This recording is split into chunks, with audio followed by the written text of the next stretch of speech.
Let's get settled in here. So, back in the UK for a spell again, chaps. So let us have a look at the heat coming in on number 10. So for those living under a rock, Boris is in a spot of trouble because of the booze-fueled parties he was having while he locked the entire nation under lock and key. Lord Frost resigned over the COVID measures amidst a bunch of Tory backbenchers who hold the key to Boris's time in number 10. So safe to say, Boris isn't exactly having the best time right now. And so Boris, being the desperate fat bastard that he is trying to enact a whole bunch of populist policies to save his fat ass.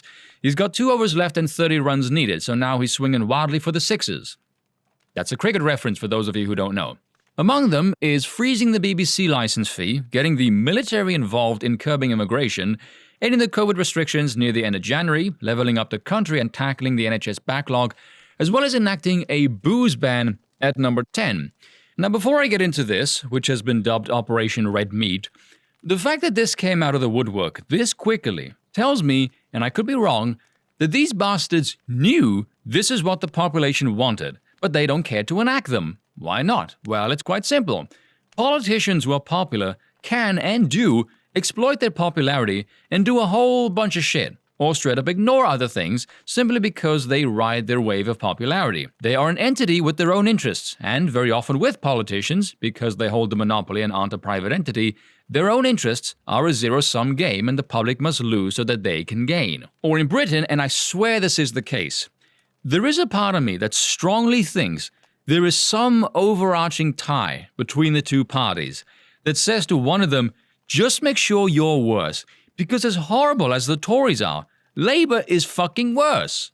Labour seems to look at everything that makes the Tories lose favour and pull a hold my beer. Keir Starmer is a fucking idiot. He looks like a fat version of Gavin Newsom in California, except, with less Botox, and they have virtually the same type of policies as well. Suicidal.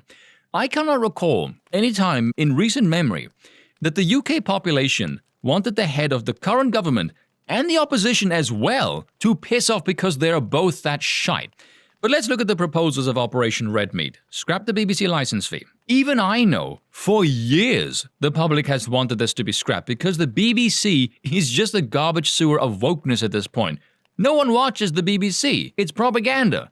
Culture Secretary Nadine Dorries is expected to confirm that the annual payment will be frozen at £159 million until 2024. It is to be scrapped in 2027 altogether. Next up is immigration.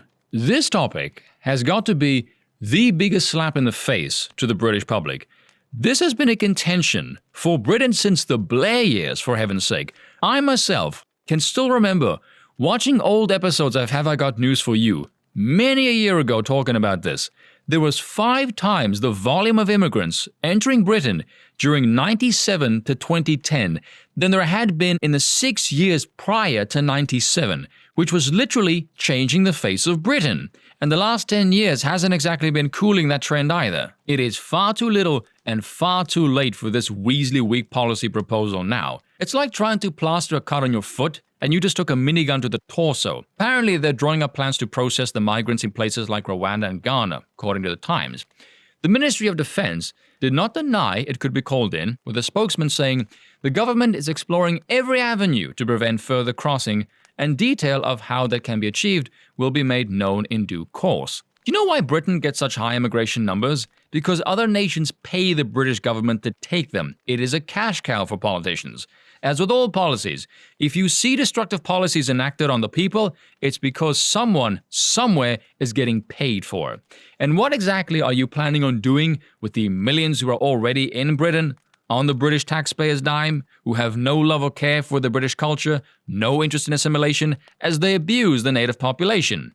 Are they planning on doing something about these people? No, of course not. They're too busy painting a bloody rainbow on a police car. Next up, leveling Britain and tackling the NHS backlog, which the Bellins in charge made infinitely worse with their overblown backwards coup response. They push on the public with what we now know were worst-case scenario models designed to push justification for the draconian control in the freaking first place. And now they will undoubtedly demand more of the taxpayers' money to fix their own incompetent fuck-ups. But Michael Gove, senior cabinet minister, is drawing up plans to do said leveling. However, has apparently received no additional funds to do so. How in the hell do you plan on cleaning up the NHS backlog without additional funds to hire staff? Are these people completely insane? There's near 100,000 vacancies that have existed for months now, not helped by the government's own policies of forcing the NOD on staff. New plans are also expected to alleviate the impending cost of living crisis and further tackle the backlog of operations in the health service caused by the coronavirus pandemic. No, that was not caused by the pandemic. That was caused deliberately by malicious government policy. Like I said, take more of the taxpayers' money and spend their way out of their own self-made crisis. It's no wonder I favor a monarchy. Next up, ending the COVID restrictions.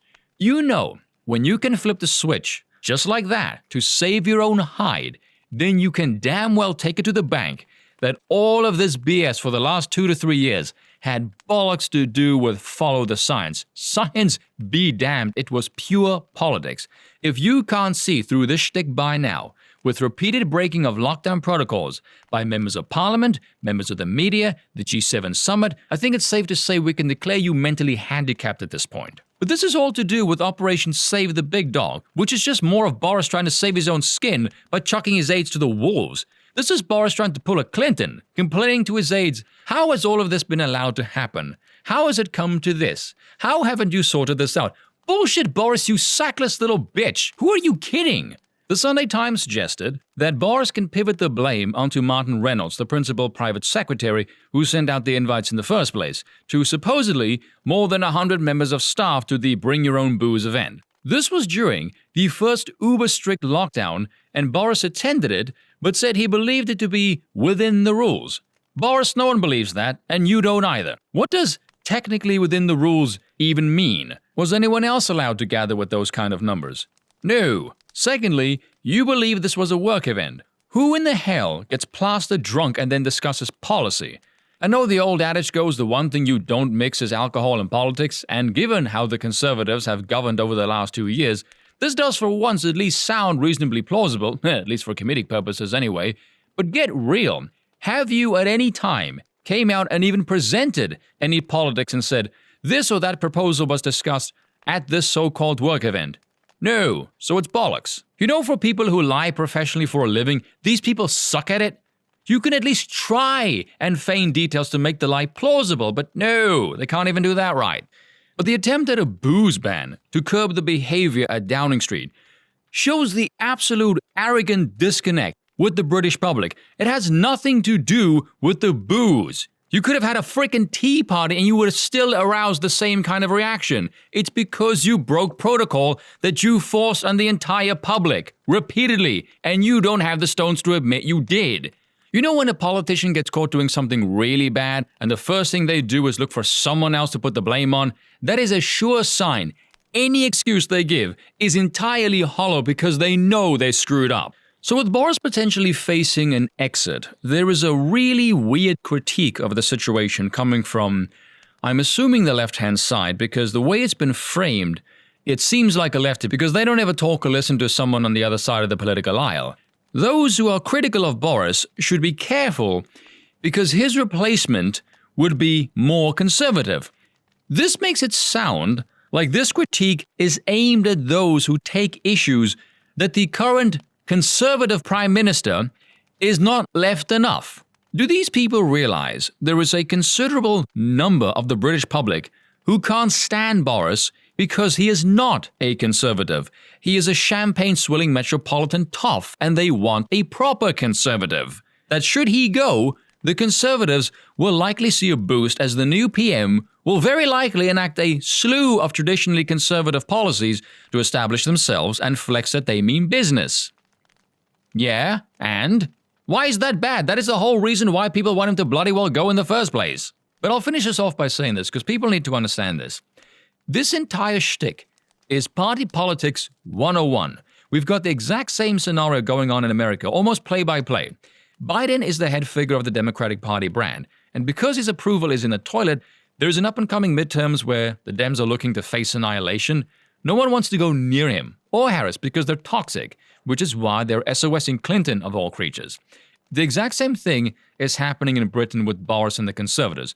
Boris represents the Conservative brand, and he isn't doing a good job, so there's pressure on him to resign. Ultimately, the Tory backbenchers don't actually give a flying toss about Boris. Again, he represents the Conservative brand. He's just a figurehead. His unpopularity reflects poorly on the brand. The backbenchers will get an earful from their constituents about his performance, which gives them a headache, not to mention their donors will be scared off, and when their piggy banks start running a little low, they will bend Boris's ear and say, "Boris, you're costing us money here." They want to stay in power, and as such, if Boris is too sour, they will look to oust him and bring in someone fresh. There's many backbenchers who think this will all fail because the public isn't nearly as thick as some of these politicians believe them to be. They can tell that if it took them this long to throw these policy ideas out there at a time when the PM is hemorrhaging approval, there's no organic desire to actually fulfill any of those promises because it is politically motivated, rather than genuinely motivated by care for the desire of their constituencies. And that's all for today. Until next time.